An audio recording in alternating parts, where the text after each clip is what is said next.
Hi. How are you? My name is skippysimon, and I am saddened. We have some horrible Hollywood news. This may not affect the rest of the world the way it affects me, but recently I did a review of Chick-fil-A's 12 count grilled chicken nuggets because I'm on my weight loss program and they are high protein, low carbohydrate, and they're pretty good. They're not the best, but whatever. Too expensive as far as I'm concerned. It's like $10 for 12 nuggets. But I've been a fan of Chick-fil-A for a while, especially the one here in Hollywood. Many a day I would head there before work. A couple of the employees knew exactly what I liked. There was a young lady who worked there. Her and I used to sit there and bullshit all the time. I didn't realize that when I purchased those chicken nuggets, that was going to be the last purchase I ever make at that location. I didn't understand what was going on. A few days ago, when I went on my usual daily walk, because I like to exercise. Unfortunately, I have a heart condition that restrains me from doing a lot of heavy lifting and stuff like that because I could have a stroke. It sucks, and also I'm just exhausted at all times because of this heart condition, which sucks. But so I walk a lot. Walking is good exercise. And it gets me out of the house, keeps me from sleeping, which is another side effect of my heart problem, is the fact that I sleep way too much. Anyhow, a few days ago, I went for my usual walk through I have a usual walk that I go where I walk through the dog park. If I'm lucky, I get to pet a couple pooches. And then I head up and I make a beeline through the Chick-fil-A in order to get to Highland and Sunset. I didn't realize when I questioned why they were closed last week, because normally they're busy as shit. They have a drive-through line that's out the freaking, property onto the street. It's, there's a lot of people waiting in line. When Hollywood High gets out, that place is swarmed with a bunch of hungry little kids. But that's no more. It's really sad. The Chick-fil-A in Hollywood is closed forever. Forever, ever? I don't know. Maybe I found out because I went for a walk up to Dave & Buster's last night to go get a coupon honored. Buy 20, get 20. So that I could go up this morning and win a bunch of jackpots, which I did because I'm a winner. But it was really sad that the entire block where Chick-fil-A once stood is now gated and just fenced off. I can't walk through the parking lot anymore. I can't walk through the seating area anymore. It was really sad. It's one of those things, you never really miss something until it's gone, and I am going to miss the Chick-fil-A in Hollywood. And I remember there was one person I used to hang out with a long time ago. This comedian guy, I don't know if you ever heard of him. His name was Dane Cook. Really nice guy. I am one of the few comedians on earth who will sit there and say Dane Cook is one, a great stand-up comedian, and two, a very awesome motherfucker. That dude, he treated me better than most stand-up comics did. Always complimented my jokes. There was a huge thing going around. He was a joke thief. He never stole anything from me. Dane was always nice to me. Dane gave me his copy of Born Standing Up by Steve Martin. I remember I was sitting up in the Laugh Factory. And I was in where the comedians hang out, and Dane comes walking in. And he throws me this book. He said, you gotta read this. You're gonna get done reading it in 2 days just like I did. And he was right. And I read it from cover to cover.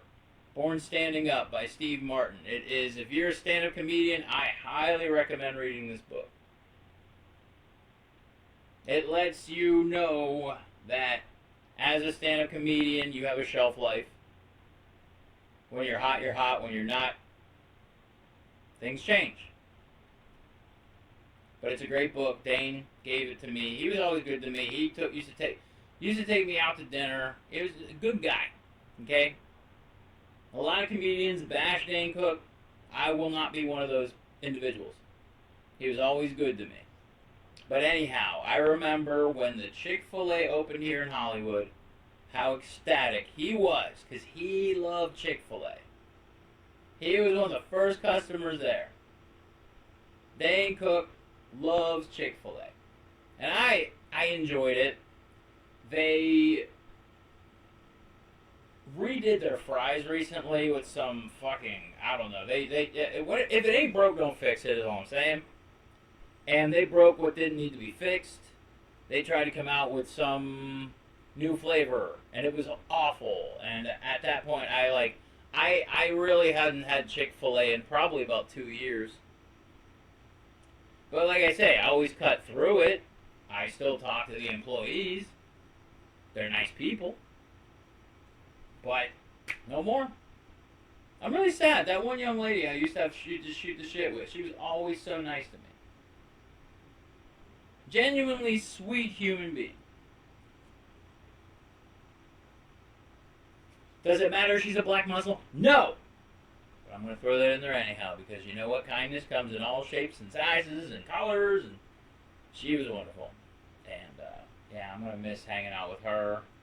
I remember one night, the kids who worked there were fantastic, okay? Some of them, not all. But there was this one night, this one kid was on break, and I offered to him, because I understand, I had all the time in the world. He's on break, he's got, 30 minutes? So I said, hey man, you want to get ahead of me and go get your order? I know you're on break. He's like, no man, it's cool. I'm like, are you sure? And I offered him my place in line. He was like, thanks man. And then he ran inside the restaurant real quick and came back out and gave me just a card for a free milkshake at Chick-fil-A. And I thought that was so awesome. And I got a peach milkshake. Those things are so good. I'm going to miss those. Did they have them this year? I didn't even check. I don't know. I'm on my weight loss program. I've lost 35 pounds in a little over a month, and I can't believe I am down to my last freaking belt loop, and I have to buy a new belt. It's insane what a little discipline can do to you. I tell everybody, like, how do you do it? Like, there's somebody at work who noticed that I lost a lot of weight. She asked me how I did it. I said I replaced candy with sausage. Really, how I did it? I replaced sodas with iced tea, flavored with lemon and sweet and low. Because I had a very bad soda addiction. And I used to get the soda that they had at the Chick-fil-A.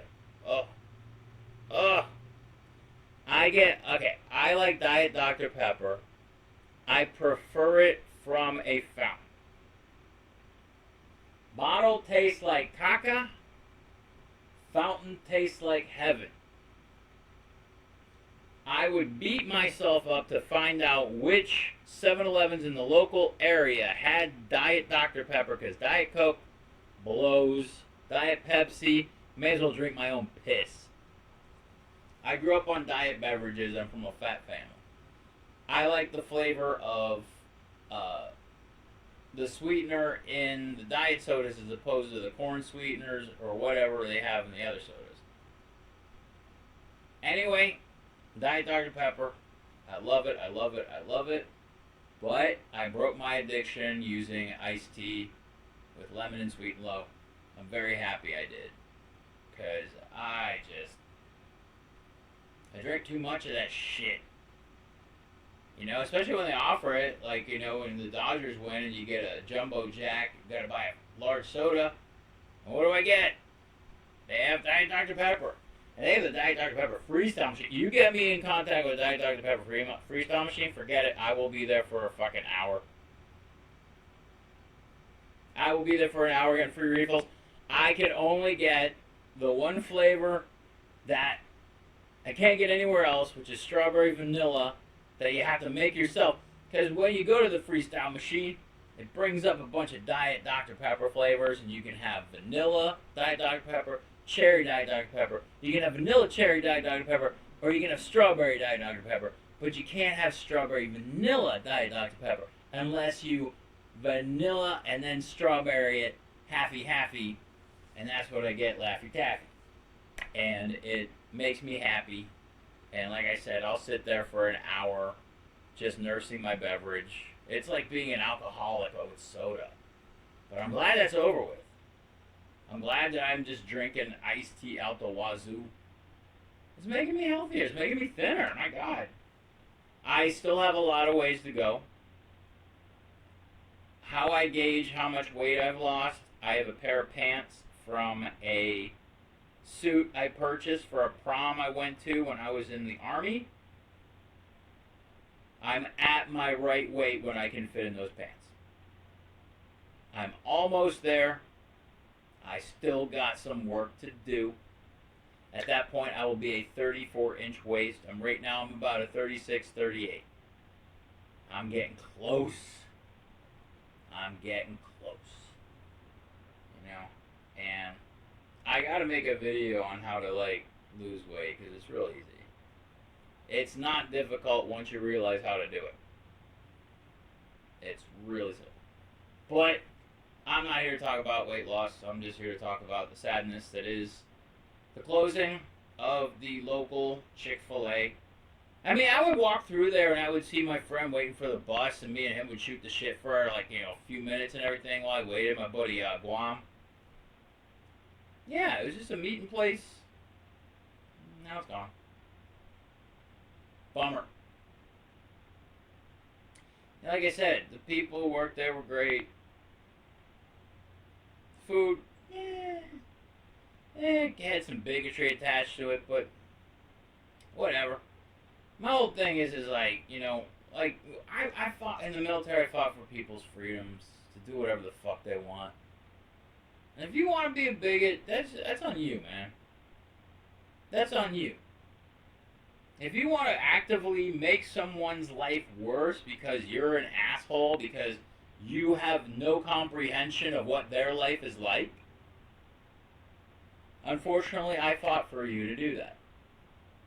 The same way I fought for my freedom to have a bigoted chicken sandwich whenever I fucking want to. That's the whole point of freedom. That's the whole point. I enjoy chicken sandwiches. Popeyes, Jollibee, Wendy's suck. But at the same time, your politics are your choice. Your politics are you. Your politics, keep it in your pants. That's how I feel about it. I'm an anarchist. I don't give a fuck. I live free. That's the thing. It's like, as an anarchist, like, I'm not trying to overthrow governments. I'm just trying to go out and enjoy my day. I'm gonna go feed some squirrels. Like, that's awesome. not into overthrowing governments. Governments are just another word for mafia. I'm not into the mafia. I'm not into money. I'm not into any of that shit. I just like having a good time, and I realize I'm gonna die someday, and that's it. Once I'm dead, I'm dead. No afterlife. Just gonna. All my good times go with me. Can have all my stuff. Ain't gonna need it no more. All this crap, man. There's gonna be a very happy thrift store. That's all I gotta say. But yeah, it's sad. My Chick-fil-A is gone. The people are gone. My meeting spot's gone. Oh well. Like I said, I got concerned because I was walking through yesterday, going up to Dave & Buster's to get a coupon ordered, and I noticed it was completely fenced off, and I was like, had to find out. They're building one of those stupid high-rise luxury apartments with fucking a shopping plaza underneath it or something. It's so fucking pathetic. Just what we need. Another fucking overpriced high-rise in Los Angeles for the homeless to sleep in front of. Isn't it great? Isn't it great? Yeah, I told some kid yesterday I live in a one-bedroom apartment. He lives in my building, and I told him that he's getting screwed.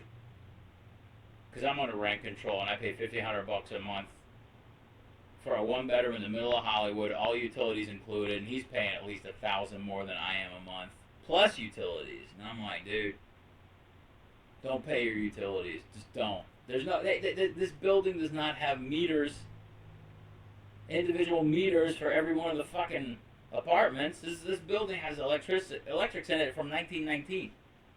This building's older than dirt. When they tried to get me for fucking paying, first off, in my lease agreement it says I don't have to pay anything. Then they tried to get me to pay for shit, and I was like, get the fuck out of here. Contacted LA Housing, and I was like, get the fuck out of here, you greedy capitalist scumbags. Because that's when all the problems happen, is when the building owners, which was a nice Mormon family, they ended up selling to a private equity firm who just keeps switching over the management every few years. And it sucks, but hey, I'm going to keep fighting to stay here, is all I got to say. There's a couple of us that have been here forever. The bassist from Coal Chamber lives in my building. She's been here forever. She's fucking awesome. My buddy Brandon's been in the building forever. He pays less than I do for a bungalow on the first floor, and it's amazing. That's what happens when you get here before me. But, yeah, I'm just happy with what I got, and I'm keeping it for as long as I can. But, yeah, it's just really sad that Chick-fil-A is gone. I'm very saddened by that, but what can you do? Just gotta keep moving on. So that's what I'm gonna do. Alright. I'm glad and sad we had this talk, but hey, brighter futures, right? I hope so. Anyhow, you stay awesome. I'm Skippy Simon. Rock on with your bad self. Alright, I'm out of here.